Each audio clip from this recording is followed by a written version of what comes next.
Alors le réseau des entreprises citoyennes, en fait, c'est un dispositif qui permet de mettre en relation un demandeur d'emploi et un employeur qui travaillent dans le même domaine d'activité, ou le demandeur a un projet dans le même domaine d'activité que l'entreprise avec laquelle il entre en relation. Et l'idée, c'est de pouvoir justement bénéficier de l'accompagnement du parrain ou de la marraine, donc l'employeur qui donne son regard qualitatif sur le CV, la lettre de motivation. La première chose, on apprend à la personne à être à l'aise. Je pense que c'est le sujet principal et c'est la difficulté que rencontrent énormément de rechercheurs d'emploi, c'est que quand ils sont face à un dirigeant d'entreprise, ils perdent 50% de leur savoir, de leur efficacité. C'est d'abord l'échange humain, c'est aussi ensuite un soutien moral, parce que être chez soi à la recherche d'un emploi, c'est pas forcément évident. Donc c'est l'échange avec le parrain, et c'est aussi évidemment l'échange de la passion du même métier.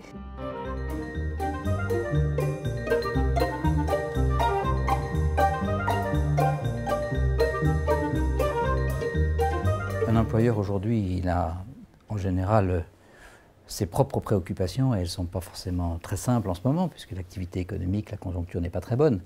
Et donc il peut quelquefois lui-même avoir une forme de stress par rapport à son activité et à ses propres salariés. Mais c'est une manière finalement de prendre un peu de recul, de se changer les idées, que d'aller voir autre chose et que de mener cette expérience de parrainage. Le parrain, il m'a redonné confiance et distillé des conseils qui étaient toujours avisés dans le cadre d'un échange d'1 heure et demie, une fois par mois. Et c'était à chaque fois une action qui me boostait. Concrètement, un parrain n'est pas une entreprise qui recrute. Un parrain, c'est un employeur qui est disponible, qui donne de son temps, de sa compétence et de ses conseils pour accompagner le demandeur. Ilham, que j'ai accompagné, on a un peu débriefé et je lui disais le vendredi, quand vous repartiez, j'étais un peu dépitée par la difficulté et par le fait que ça n'aboutissait pas. Et elle m'a répondu, mais moi j'étais regonflée. Et je me suis dit, bah, finalement, voilà, ce transfert d'énergie, le fait de se redonner de l'échange, ça se prouve qu'il y a quelque chose qui se passait. Et ça, c'est important, de prendre le temps de pouvoir servir aussi en dehors de l'entreprise. L'idée, c'est vraiment de pouvoir faire profiter tant que se peut de ma petite expérience et de mon réseau pour lui permettre de rebondir. Il y a eu plusieurs rendez-vous de pris. Luc a pu faire une période d'essai dans mon entreprise pour voir un petit peu ce qu'était le métier de formateur. Il a eu un rendez-vous avec des conseillers en formation pour essayer de trouver une formation adaptée pour qu'il puisse grandir éventuellement dans ce métier-là. Le fait d'être vraiment au cœur de personnes sur le terrain va me faire rencontrer d'autres personnes aussi, chefs d'entreprise et même employés. Et voilà, donc on avance concrètement. La raison première, c'est d'essayer d'amener aux gens les expériences qu'on peut avoir pour qu'ils puissent trouver du travail avec la sensibilité qu'on n'apprend pas à l'école. Ça me permet de prendre confiance en moi, de me dire que mon parcours scolaire n'est pas si... comment dire, enfin, Monsieur Roth me fait ressentir que malgré comment vous dire, le parcours que j'ai, il y a toujours quelque chose de positif. Toujours.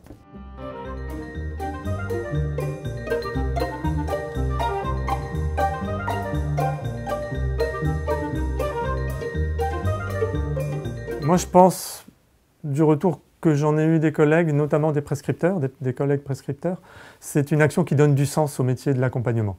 C'est-à-dire que les structures, quelles qu'elles soient, accompagnent les gens, ont des outils d'entrée en formation, des outils sociaux, des outils d'accompagnement pour aller vers l'emploi.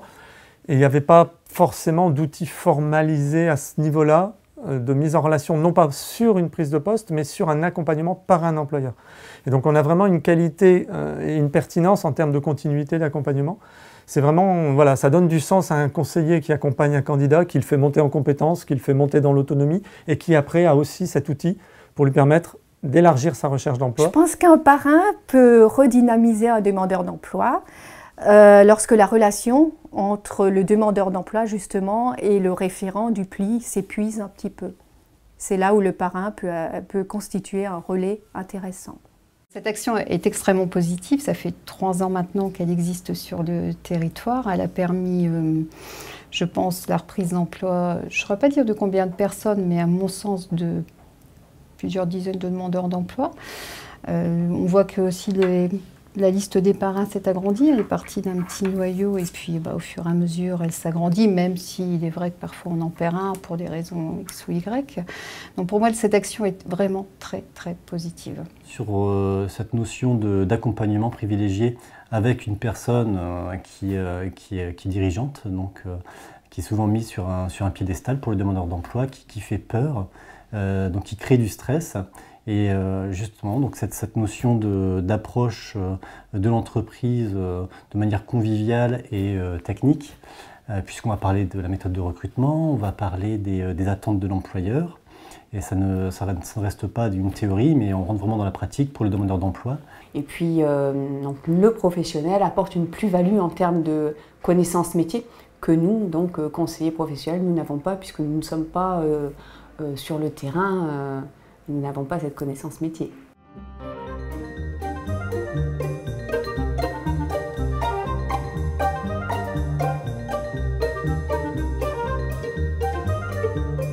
Humainement et qualitativement, le retour est très intéressant puisque vraiment le parrain s'engage dans une démarche d'accompagnement, de transfert de compétences et s'investit énormément. Et la première question qu'il va se poser quand le parrainage n'aboutit pas, c'est en quoi moi j'ai raté quelque chose. Et non pas c'est de la faute du candidat ou c'est de la faute de l'offre d'emploi. C'est d'abord une remise en question. Qu'est-ce que j'ai pu louper ? On ne rentre pas dans son réseau pour dire « Ok, très bien, je vais avoir sur ma carte de visite le titre de parrain. » Non, pour moi, c'est pas ça. Si on rentre pour ça, il vaut mieux arrêter de suite. On rentre vraiment parce qu'on a envie d'aider les jeunes et on a envie de voir une réussite. On a envie de promouvoir un petit peu ce qu'on nous a donné et de dire la vie, elle n'est pas si mal que ça. L'emploi, certes, il faut peut-être un certain temps pour le trouver, mais en tous les cas, il y en a. Et il ne faut pas rester tout seul dans son coin parce que ça, c'est la pire des choses.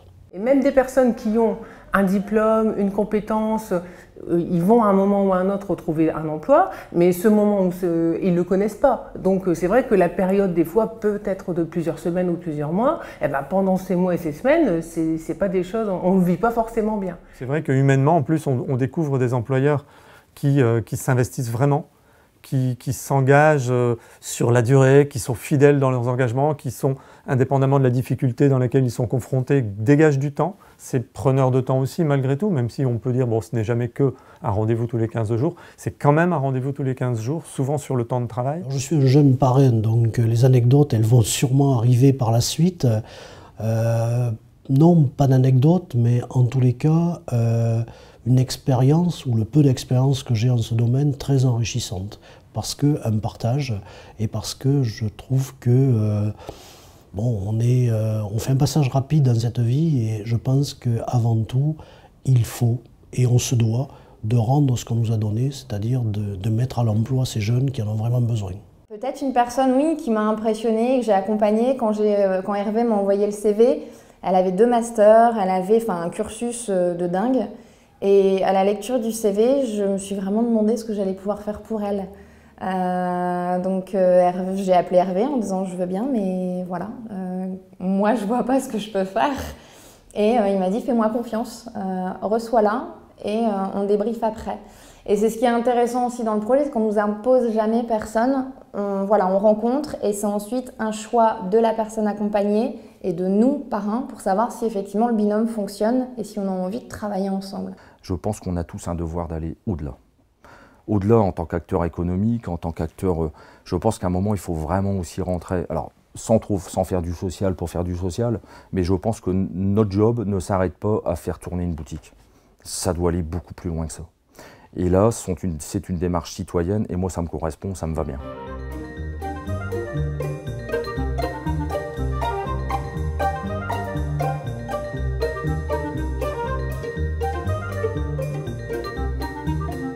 C'est vraiment une expérience humaine intéressante et c'est vraiment un territoire qui se bouge ensemble. C'est les demandeurs d'emploi qui habitent sur le Valenciennois, qui sont accompagnés par les structures du Valenciennois et avec des entreprises du Valenciennois, même si à terme, ils peuvent décrocher un emploi dans une autre région de France. L'entreprise elle-même est, on peut dire, essayer d'être le plus citoyenne possible, même si on ne l'est jamais assez. Et donc ça contribue aussi à ce que le chef d'entreprise et ses cadres soient aussi un petit peu dans cet axe de citoyenneté. De pouvoir continuer à être acteur et moteur sur le territoire en termes de développement. Alors je ne vais pas parler de développement commercial, ça va de soi, mais du développement des hommes au travers du parrainage, donc de pouvoir continuer à tirer vers le haut toute une partie de la population qui n'a pas aujourd'hui la chance de pouvoir bénéficier d'un travail. Et bien évidemment, la deuxième chose, c'est en tant qu'homme, c'est de pouvoir participer à l'élaboration de tout ça, qui fait la richesse du territoire. Et je le redis, moi je suis vraiment attaché au territoire. Et à aujourd'hui, je vous dis, on a une moyenne de 40 personnes par année qui ont pu en bénéficier. Et on est sur des chiffres intéressants en termes de retour à l'emploi. Donc c'est un bel outil à aujourd'hui sur le territoire.